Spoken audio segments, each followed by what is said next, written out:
আরজিকরের ঘটনায় স্বাস্থ্য ভবন অভিযানে বিরোধী দলনেতা শুভেন্দু অধিকারী সহ দিলীপ ঘোষ এবং সুকান্ত মজুমদারকে গ্রেপ্তারের প্রতিবাদে পাশাপাশি কাদম্বিনীর সুবিচার চেয়ে তমলুক থানা ঘেরাও করল বিজেপি। প্রতিবাদে পূর্ব মেদিনীপুরের তমলুক থানার সামনে থানা ঘেরাও করে বিক্ষোভ দেখায় বিজেপিরা। তীব্র বৃষ্টিকে উপেক্ষা করে ছাতা মাথায় দিয়ে থানা ঘেরাও করে বিক্ষোভ দেখালো বিজেপি। আরজিকর কাণ্ডে কাদম্বিনীর ন্যায় বিচার চেয়ে বিক্ষোভ দেখালো বিজেপি। আরজিকর কাণ্ডে কাদম্বিনীর ন্যায় বিচার চেয়ে বিক্ষোভ দেখালো বিজেপি।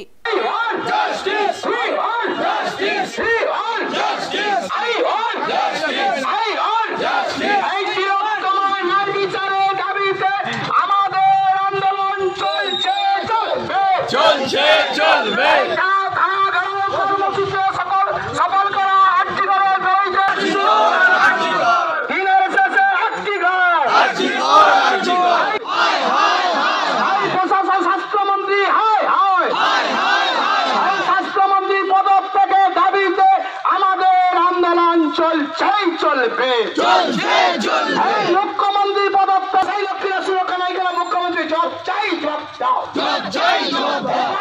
আপনারা সকলেই জানেন যে গত 9 আগস্ট আরজি করে ওখানকার একজন ডাক্তার মৌমিতা দেবনাথ, তাকে যেভাবে হসপিটালের করিডোরের মধ্যে, যেখানে নিশ্চিদ্র ঘেরাটোপ রয়েছে, সেই ঘেরাটোপের মধ্যে তাকে যেভাবে গণধর্ষণপূর্বক নৃশংসভাবে তার প্রতি হত্যা করা হয়েছে, তাকে যেভাবে নৃশংসভাবে, তার বিরুদ্ধে সারা বাংলা তথা ভারতবর্ষের আম জনতা পথে নেমেছে।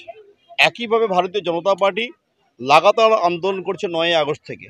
তারই পরিপ্রেক্ষিতে গতকাল আমাদের প্রিয় নেতৃত্ব রাজ্য সভাপতি সুকান্ত মজুমদার, জনপ্রিয় জননেতা শুভেন্দু অধিকারী, দেশের সহসভাপতি আমাদের ভারতবর্ষের ভারতীয় জনতা পার্টির সহসভাপতি দিলীপ ঘোষ, তাদের নেতৃত্বে যখন হাজার হাজারের মানুষ কালকে স্বাস্থ্য ভবন অভিযান করতে গিয়েছিলেন এবং মুখ্যমন্ত্রী দাবি নিয়ে যখন সোচ্চার হচ্ছেন, তখন যেভাবে নাটকীয় ভঙ্গিতে পুলিশ প্রশাসন যেভাবে আমাদের নেতাদেরকে গ্রেপ্তার করে দীর্ঘ সময় ধরে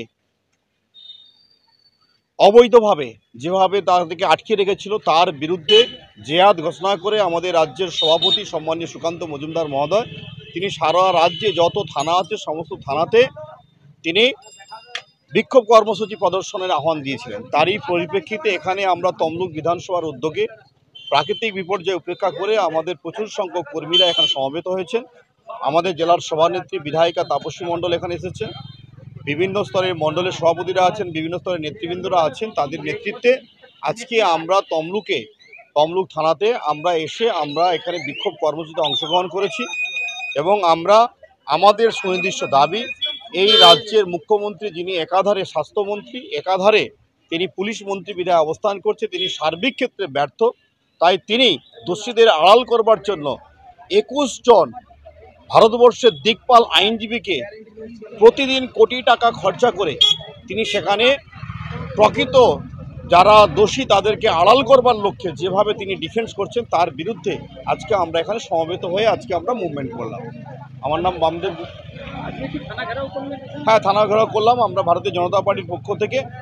আজকে প্রাকৃতিক বিপর্যয়ের প্রচুর সংখ্যক কর্মী সমর্থকরা আমাদের আসার ব্যাপার ছিল, কিন্তু প্রাকৃতিক বিপর্যয়ের কারণে সবাই এসে পৌঁছতে পারেনি, কিন্তু যারা এসেছেন তাদেরকে নিয়ে আমরা করলাম এই কারণেই, যেহেতু এটা আমাদের রাজ্যের ঘোষিত কর্মসূচি, তাই সেই ঘোষিত কর্মসূচিকে মান্যতা দিতে গিয়ে আমরা যাদেরই এখানে আসতে সুযোগ পেয়েছি তাদেরকে নিয়ে আমরা আজকের এই ব্যুরো রিপোর্ট, খবর BCBS।